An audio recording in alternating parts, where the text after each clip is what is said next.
The one secret that I have found, it's not brains, it's the willingness to work. Welcome to a very special episode of the Game Changing Attorney Podcast, recorded live at the Evolve Virtual Summit.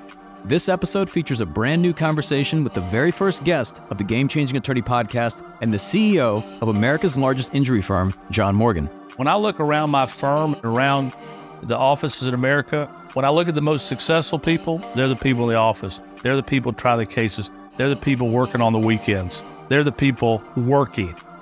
The common denominator for the most successful people that I know in my life is not that they were the smartest, is they were the hardest working.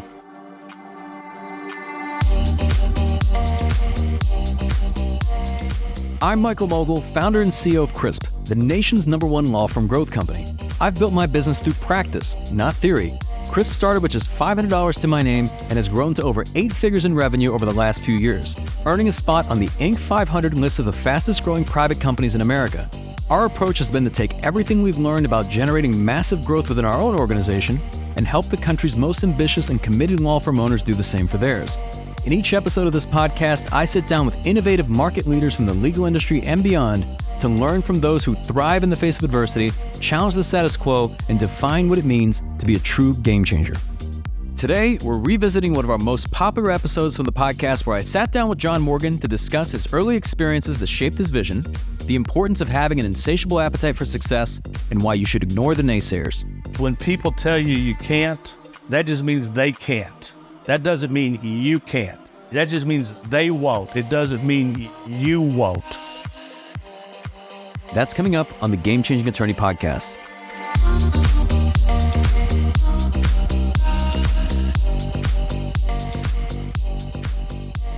Before we begin today's episode, I want to remind you that we aren't beholden to any sponsors or run any ads on this podcast. This allows us to present all of our episodes raw and unfiltered. I'm not going to push any made-to-order meal services on you or try to save you any money on your car insurance. That being said, I have one small request. If you receive any value from this podcast, please give it a 5-star review. Pay the fee so we can keep this podcast free. Welcome back for day 2 of the Evolve Summit. We're going to kick it off. We're going to kick it off with a bang. I'm honored to have John Morgan here. This is going to be exciting. So everyone who's joined us this morning, John, we put you first because you get everybody right back in here. That was intentional. Well, Mike, I know why you make so much money, because you're giving out these little bitty bottles of water. It's some bitch is saving money right and left here with this little bottle of water. But we were just saying to drink slowly. I'm going drop by drop. There you go. So the last time, when you and I did that first podcast, interestingly enough, that day, I think the president declared the state of emergency, all this stuff was happening, and I'm just curious, how's the past year been for you? I'm in all sorts of different businesses. I'm in the attraction business and hotel business, so that part of my life was decimated. The pandemic, we really looked at it as in 3 phases. One, we looked at surviving the year, preparing for the pause, and then being ready for after the pause. So last year we had a good year, but we're really having a good year now because we were really focusing on getting the trials ready for when the courts opened up. So I'm not unhappy, considering when it happened. If somebody had told me, look, here's the deal, you're just not going to make any money this year, I would have said, okay. But it turned out I made some. Now, what was interesting to me right out of the gate when you and I first spoke and we were doing the podcast, I got to give you credit where credit's due. So we had to ship you a laptop to do this podcast because I learned when you were in Hawaii that you were essentially running the law firm from an iPad. I was. And you sent it to me, and thank God one of my children was there, because if one of my children had not been there, we would not have had the podcast. And I was running a law firm with an iPad, 2 iPads. So I want to dig in. We've got a lot of people here. I'm sure some love you, some may not love you as much, but I want to dig in because I want to make sure this is going to be valuable for them. In that introductory video, you talk about the difference between a lion and a sloth. And I remember you told me this story a few months back, but I'd love if you could share it with our audience here. A lot of life is just luck. We're born in America. Everybody here that's watching that was born in America got a leg up on the rest of the world. we were born in America. We were born with a certain drive. Some of us were born with it. Some of us were born without it. And every day in the jungle, a lion is born, a sloth is born. A sloth is screwed from the beginning because they really do two things or three things. They eat, they sleep, and they poop. The lion can be 6 months old and walk into this studio and me and you are running for cover. He or she's the king or the queen of the jungle. So that's just part of life and luck. And I have found that in the people you have here, back in the green room, there's a lot of lions back there. And they've been lions for a long time. Yeah. And so I remember when you first said this to me, I almost challenged you on it in the question of like free will. So you say some have it, some don't. There is, I agree with you, a degree of luck. But what if somebody just wants to be better? How far can they actually take it? How far can they take their own development, their own capabilities? Because they may say, hey, I want to be John Morgan, but they may not have, as you wrote in your book, you can't teach hunger. You really can't teach it. No, you can't. I've always been fascinated with paper boys. And I'll tell you why I've been fascinated with paper boys. Paper boys are 10, 11, 12 years. They don't even have paper boys anymore. But you're 10, 11 years old. And you're tied to this job every day. Rain, sleet, snow, grouchy customers, bad customers. But you do it every single day. Those paper boys, I believe, are lions. They have that internal it. Warren Buffett was a paper boy. Oprah Winfrey was a paper girl.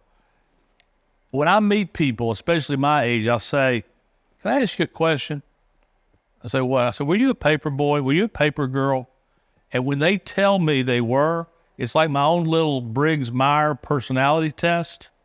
I know who I'm dealing with. I'm dealing with a lion or not. And so that is the internal thing, and it's just as lucky as being Shaquille O'Neal and being 7'2" and run like a gazelle.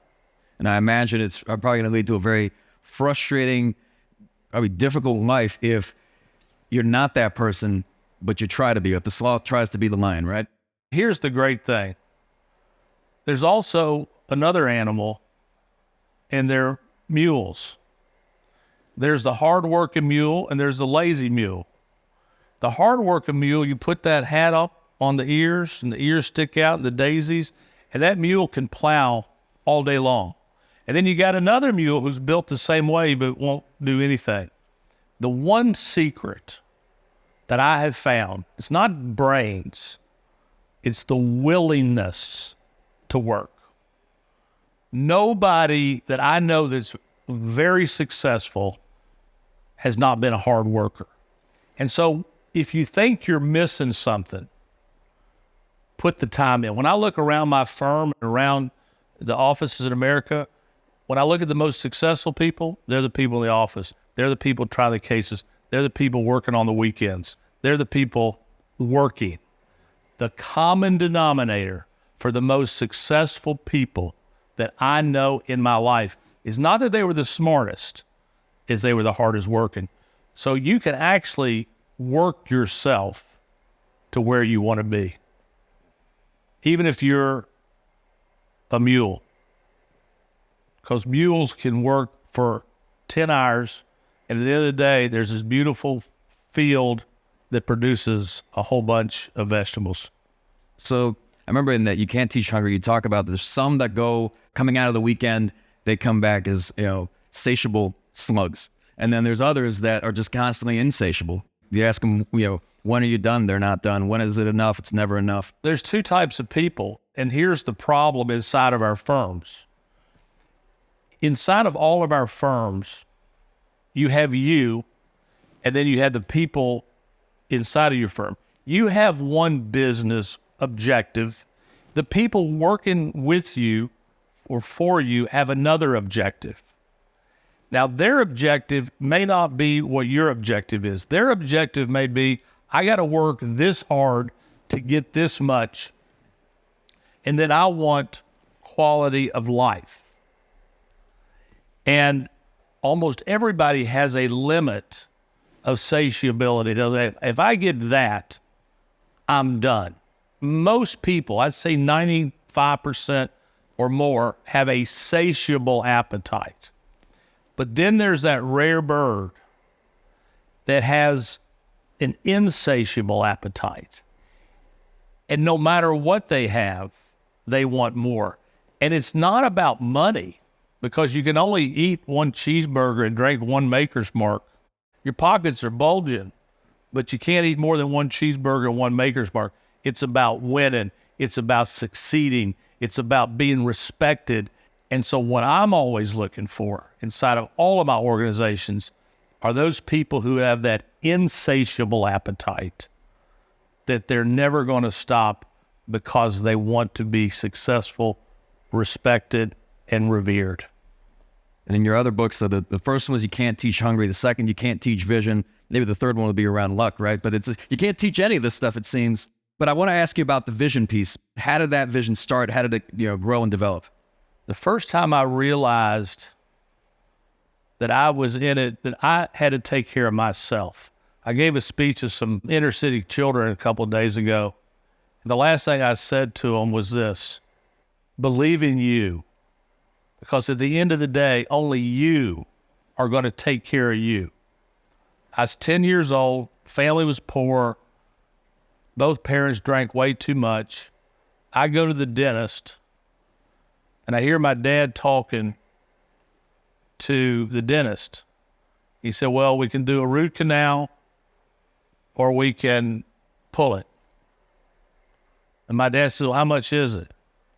He said, root canal's $50, pull it's $5. My dad said, well, I guess we're going to have to pull it. First of all, I knew then I was fucked, because even though I was 10 years old, I knew what permanent teeth were. And then the dentist came in, pulled my tooth, put a bunch of gauze in. I'm driving home. I pulled the gauze out. I think this son of a bitch pulled 3 teeth. The gap was so big. I went into my house. I saw my brothers and sisters. They're all sitting there. I knew they were fucked too. But that day was a big day for me. And I'll tell you why, Mike. That was the day that I remember that I got to rely on me. And that was the day I went and got my paper out. And then I started building my paper out. And by the time I finished, one time we had to move from Kentucky to Florida, I was making $300 a month, which was gigantic money way back when. And so I would say that I had that seed, I had that whatever it was, but it was that, and to this day, the tooth is still not here. And I'm okay with that, because that tooth not being here, I think, keeps me insatiable, and has been, as bad as it was, is a constant reminder. And I have a fear of being stuck and not being able to have my teeth taken care of. Good news is my dad got fired all the time. Every time he'd get fired, he'd tell all of us, be a professional. Nobody can fire you. So I got 2 brothers that are dentists. So my teeth, buddy, I may have veneers by the next time I come up here and see you. I love it. So then there's law firms, and then there's Morgan & Morgan, the largest personal injury firm in the nation. What was the point where, like, the big catalyst where things really took off? Was it a certain decision, a certain investment, a certain risk that you took where it just, at that point, it became something very different? On my tombstone, I'm either going to have 2 things. One, I don't know which one. One, I go back and forth. One is going to be, I told you I was sick, but it's probably going to be grow or die. That's how I've lived my life in business, my life in law. And I believe if you're not growing, that you're dying. And so the way I've grown it is I've grown it geographically, and I've grown it practice-wise. We had a verdict in New York City this week in the courtroom where they filmed 12 angry men against Major League Baseball for millions and millions of dollars. And that case came from my business trial group. I decided the 21st Century Law Firm needed to be more than just injury cases. So we do business on contingency. We represented a bunch of guys from Beverly Hills Sports Council who got screwed by Major League Baseball. So if I'm not growing geographically, then I'm growing vertically with different practice areas. And so what happens is nobody could have ever planned it. I never would have seen this coming. But then you wake up because your mantra has been grow or die, and you've grown this way and you've grown that way. And then one day you wake up with white hair and 800 lawyers and 4,000 employees at the law firm. If I had to go back and tell you how it happened, I don't know if I could really tell you, but it did, and I'm happy it did. Another thing we talked about was that paranoia. I'm sure there's some people watching thinking if they get to a certain point, a certain level, that paranoia might go away. And maybe it does for certain people. Maybe they get content. But from our conversation, it sounds like, I don't know if you're still waking up with the cold sweats, but it still seems like that grow or die mentality is still with you. I still have dreams where I'm broke, I've lost my car, and it's just that recurring dream about failure. And, there's good luck and bad luck. My bad luck early on was that we were poor and that we were hopeless, helpless, and powerless. But the good news about that, the bad luck turned out to be good luck because those tastes of hopelessness and powerlessness and helplessness, you never forget those tastes. And I believe that what happened to me as a kid is why I keep having these dreams. And when I wake up from those dreams, sometimes my heart's beating real fast and, I don't have my car and I'm walking and I'm not John Morgan anymore, but I am John Morgan. I'm just a broke ass John Morgan. And when you wake up, you're so happy to wake up. You're so happy that you were dreaming, because it's not a dream, it's a nightmare. Yeah. And I'd love to give the people watching I know you're humble in this respect, but I promised I would dig. So I want to give them an idea of the scale at which you're operating today. If you could just share, what's it looking like in terms of number of cases per month, the marketing spend, like the number of staff, attorneys, even fees, just so people can just you start wrapping their heads around that. 3 million people, 1.5 people have already requested representation through June. We're on trend to do over $1 billion in settlements and verdicts. Your margins get better with size because there's so much that's fixed. The only thing that's not fixed are attorney bonuses, but rent's fixed, and my advertising budget all in is about $160 million. That's everything. That's social, everything. And my margins are pretty good. And there's 4,000 people, and there's 800 lawyers. We have a lawyer in every state in the country. And we just opened up, hired a real great lawyer out of Denver that is going to head up our toxic tort litigation. And that's, again, another area that I'm not growing geographically, but I'm growing vertically.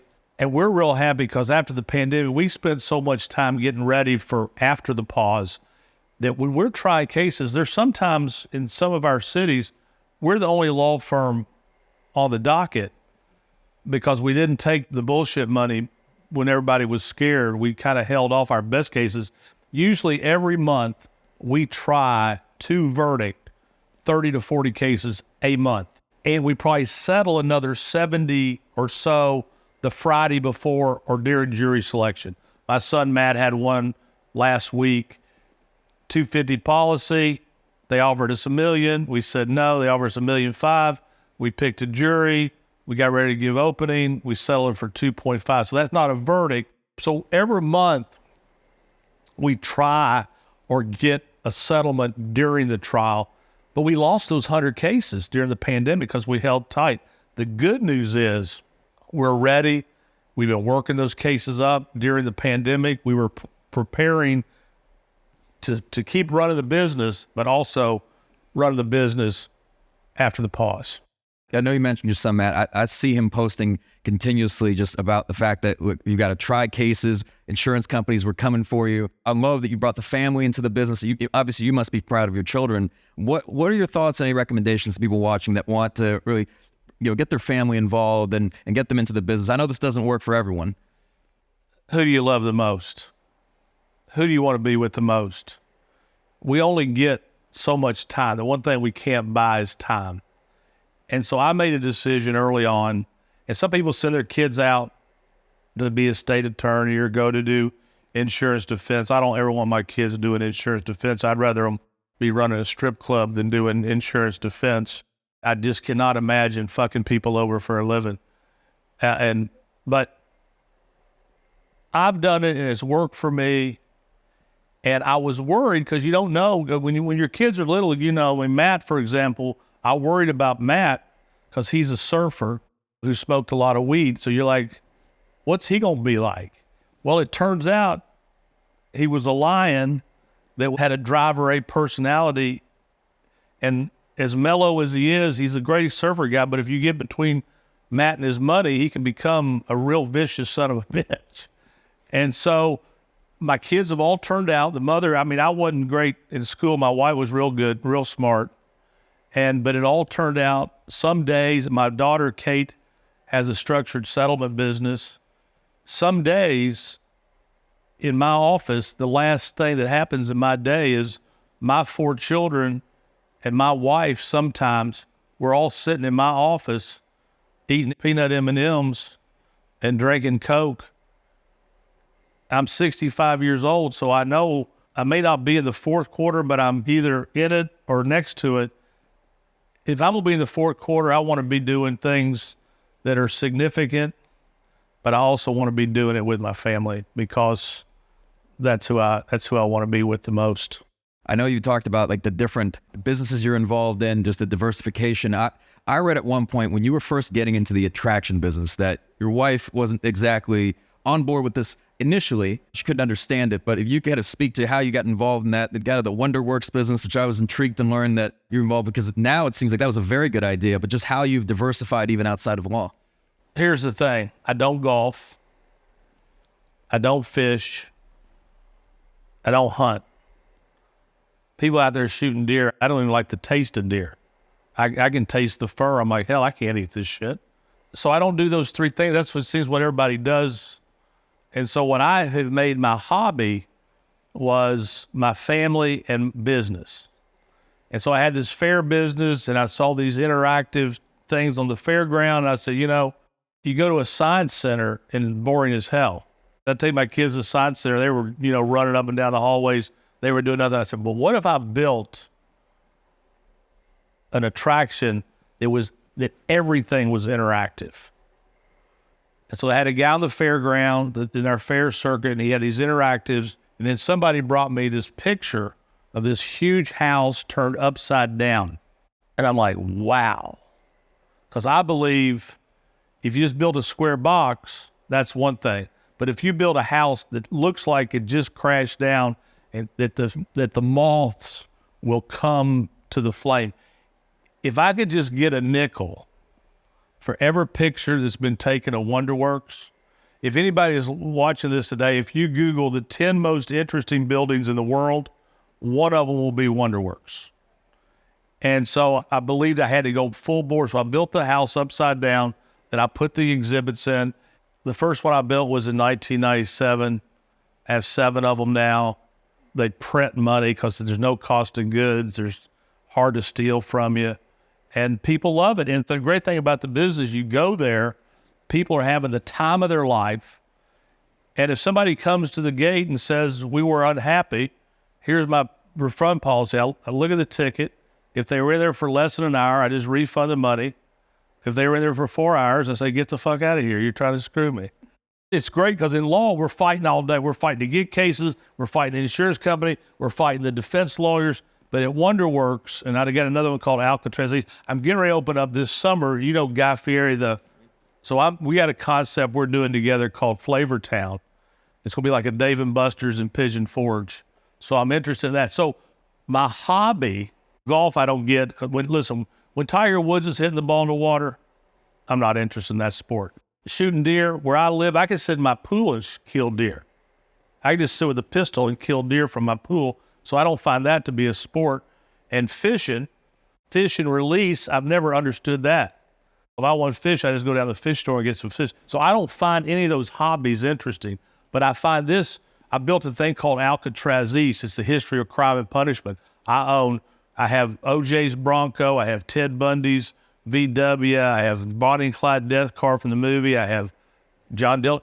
So I'm putting all that collection together. If you Google Alcatraz East in Pigeon Forge, so it's almost, instead of collecting stamps, my little friend, Al Pacino's my little friend. I own that gun. Say hello to my little friend. So it's a hobby. It keeps me occupied. But what a great hobby, because you get to make money at the same time. I imagine, I don't want to assume, but the vision for this first began. I think you had an early job, I think, as Pluto, right, at Disney World. Could you imagine that would lead to you also kind of being involved in the attraction business? I worked at Disney. I did magic at Disney. I was Pluto at Disney. I loved Disney. I loved Walt Disney. I met Roy Disney one night when I was doing magic at Merlin's. He came in, and I said, "Where do you stay when you come here?" He points out, I was at Merlin's magic store, and he points out of the castle. He says, "I stay there." I go, "Where?" He goes, "Walt built us an apartment there." I said, "Mr. Disney, I can't believe I meet you." He says, "John, don't call me Mr. Disney, call me Roy." I said, "Why?" He goes, "Call me Roy." And I decided that night at Merlin's Magic Shop, if I ever had a business, nobody ever called me Mr. Morgan. Everybody called me Don. So anytime anybody tries to call me Mr. Morgan, no go. If Walt Disney can be Walt, I can be John. And so, but those days, and I loved working at Disney. When I was Pluto, and I'd be standing at Main Gate, the monorail's coming at the beginning of the day, and you look up, and here comes grown men in sandals, running, full tilt, knocking kids down to come take a picture with Pluto and Mickey. The first day we had the VIP unit out there. And all day long you're working with people who are having the single best day of their entire life. They've come to Disney World. So I loved that. And so I was inspired by Walt Disney and my time at Disney World. So you mentioned Roy Disney. So Walt, the visionary, he had Roy. Do you have a Roy? I have a Roy. My wife is very smart. My wife, she was one of the, very smart in law school, and kind of consider her my Roy. The only thing that she has not understood yet is she thinks she has an absolute veto on everything. And so our fights come from, I'm looking for advice, but I rely on her. And look, if you read a book a long time ago called The Millionaire Next Door, it takes two guys that make the same amount of money, but at the end of their life, one has a lot of money and one doesn't have a lot of money. The one thing you find about the people who have a lot of money and the people who don't, the people who have a lot of money, rule number one, stay married. When you start cutting shit in half, you lose half, and then you lose. The millionaire next door always relied on professionals, CPAs and lawyers. And even though we're lawyers, we're not that kind of lawyer. So I rely heavily. So I got a whole team of Roys around me. In terms of other causes, I know now you've expanded in Florida, really pushing for raising the minimum wage and then the legalization of marijuana. So I know those are things you're very, very passionate about. If you got to speak to those, and then I want to talk about the pot daddy stuff. All right. Well, first of all, I think politics is broken. My wife's Republican. I was a Democrat. I look at the left, they're crazier than hell. I look at the right. I mean, listen, when people are wearing buffalo hats with horns, I'm out. What I believe is that most of us agree about most things. And I was polling real high. Everybody wanted me to run for governor. I was polling real high. But, I don't want to get chewed up like that. Plus, I live in Hawaii half the year. My brother was paralyzed, and marijuana has been a very important part of his life. Because if he didn't use it, Percocet, Xanax, he was a zombie. And so I decided to try to legalize medical marijuana. And I missed the first time by a fraction. And I came back and did it again and passed it with 71% of the vote. And then I believe that the reason this country is so mad is that the have-nots are getting bigger and bigger and bigger and bigger. I believe one day, we don't think it could happen. Marie Antoinette didn't think it could happen. Batista didn't think it could happen. The czar didn't think it. You push people so far, they'll just come take your shit, because nothing from nothing equals nothing. If your kid's hungry, people are leaving islands in cardboard boats because nothing from nothing equals nothing. So I believe that the issue of our day is income inequality. So I say, you know what? I've already passed marijuana. I believe in the minimum wage. I passed the minimum wage, which is hard in a state like Florida, with 61% of the vote, a landslide.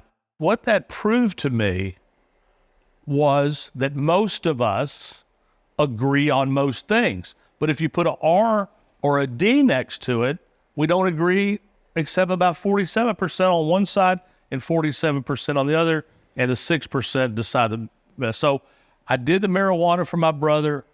I did the minimum wage because I feel passionately. I pay all my people at least $15 an hour. And I think I wanted to prove to America and to other politicians, and I think you'll see now, people are always talking about Florida's minimum wage. I think in this deep South, for that to have happened was a seismic shift, and now you're seeing businesses are voluntarily raising their wage to 16, 17, and I believe it's good politics for self-preservation, because if you don't, there will be a day where you'll be living in Mad Max, where people will be coming into your house, taking your stuff, because you get so desperate, you have no choice. So those have been the things I've done in Florida, very gratified, and it's worked out for me because I've been like on a crusade down in Florida for, 10 years. Now, there's going to be some people that are watching this or listening to this, and they'll say, well, that's easy for him to say, that's easy for him to do. And a lot of what we talked about yesterday is the fact that everything worthwhile is an uphill climb. And it seems like everything you try to do, there's always some resistance or pushback against it. Like I even saw recently, they're trying to cap the amount that you can actually donate to some of these causes and so on. If you could speak to just to some of the times where like just the friction that you've had to go up against to really get things done, and not just with the marijuana or the minimum wage, but just even in growing the law firm. Well, look, there's always resistance. There's always vision blockers, I call them. There's always somebody trying to stop you from doing this. Anything that's worthwhile is not easy. But what I would say to that is this. Sam Walton had 10 rules, but number 10 was the most important. And what he said was swim upstream. When you see people coming downstream, they're on these big floats, sucking on Mai Tais, cocoa butter all over their fat asses, just rolling down the river. They don't know where they're going. They're just going somewhere fast and maybe over. But Sam Walton said, swim upstream. So you're in there swimming upstream. You're passing the people in the floats and the inner tubes, sucking on the Mai Tais with the cocoa butter, who may be going to their death. But once you get to the top, there's a very furrowed, fallowed soil. And when Sam Walton left downtown Ben Franklin and went out to a field and built a box, kind of a box like this, everybody said, you're crazy. But guess what? He swam upstream. And what I will tell you, Mike, is when people tell you you can't, that just means they can't. That doesn't mean you can't. That just means they won't. It doesn't mean you won't. And so when people say no, I have a saying, no means yes. People tell me no means yes. And so you have to make sure that you understand that a lot of people are trying to stop you from being great because they know they can't be great. And misery loves company. So over the past year, a lot of businesses all across the country, many of them demolished, maybe even a lot of law firms seemingly in a position where they feel they almost have to start over. I'm curious, if you had to start over tomorrow, what would you do differently? How would you approach it? Look, again, the first rule is work, work, work, work, work. I'd probably do the same thing I've done. I would just, I'm going to outwork you. Nobody's going to outwork me. And I don't know what my business would be. I would not want to be starting over competing against me right now, because that would not be fun.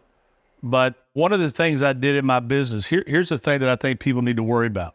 Inside of our business, I told you there's other people who have other objectives. Their objective could be, I want to make X amount of dollars, and all I got to do is settle X amount of cases. And there you got people up and down your hallways who are doing things different than you. The most consequential thing I did in my business was I built a software called Litify. That's a hard thing to do, build a software. And I built it on a Salesforce platform, and I built it in the cloud. Here's what I wanted. I wanted to see everything. When you walk down a law firm, you just see these rows and rows and rows of cabinets. What's in there? I wanted transparency and automation. What has transformed my business, when the growth has gone crazy, has been Litify. Because now I can see everything, I can direct everything, I can see everything that's going on in Philadelphia, in Miami.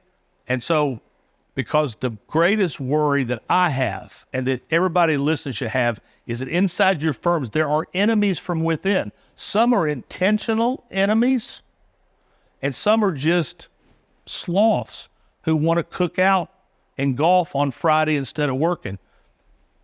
If you can't see it, and so what I wanted to do with Litify, it was to make everybody do it my way every day. And when I started with that, once I was using it for myself, and then I rolled it out to the public, and we're selling them like hotcakes. I love it.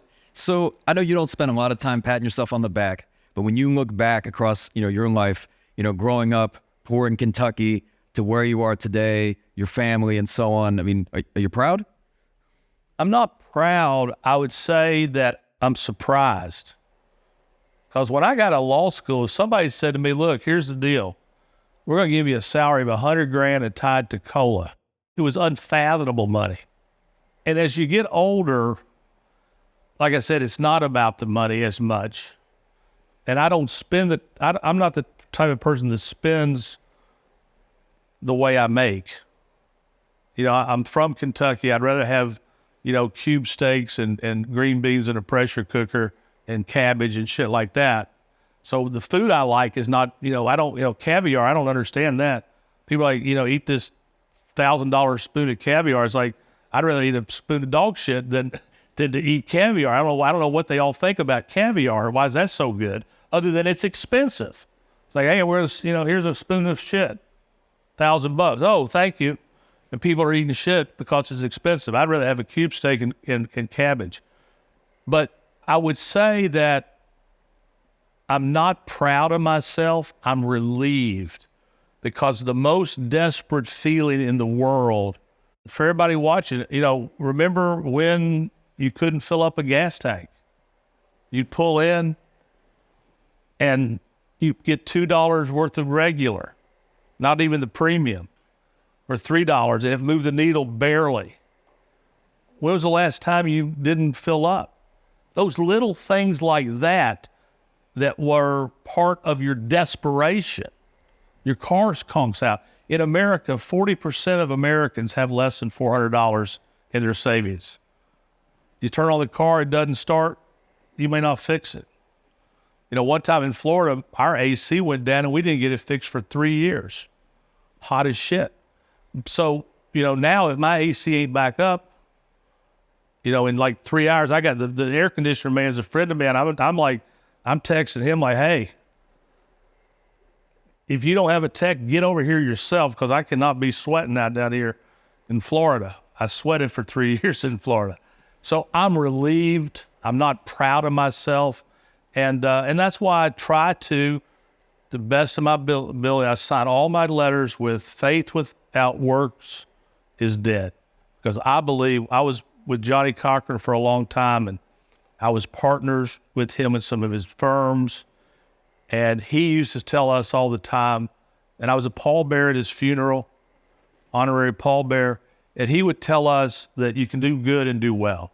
And so the main thing I want to do, whether it's marijuana or minimum wage, I want to make food, Morgan Hunger Relief Center, I want to make sure that I take my good luck and my good fortune and that I give it back in some form or fashion, because I believe the other secret to life is gratitude.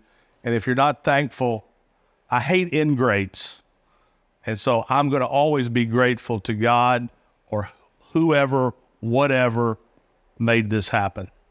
Well, thank you, John. I really appreciate this. The people watching, I bet John surprised you a little bit. If you never heard John speak, if you had a certain perspective of what John would be like, or if you've seen him on TV or his billboards. So I appreciate you being so open and transparent. You're very welcome.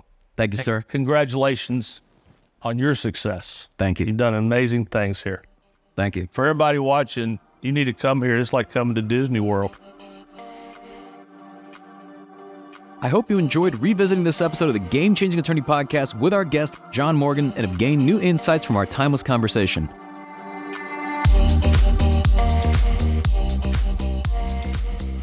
If you found this episode valuable, here are 3 free ways that I can help you grow your law firm. Number 1, download the first chapter of my book absolutely free at GameChangingAttorney.com. Number 2, you can shoot me a text at 404-531-7691, and I'll answer any question that you've got for me. And finally, number 3, if you can leave this podcast a 5-star review, it'll help us gain access to more influential thought leaders and bring their lessons learned here to you. For more information on our fireside chat with John Morgan, see the show notes for this episode in your podcast app or visit legalpodcast.com.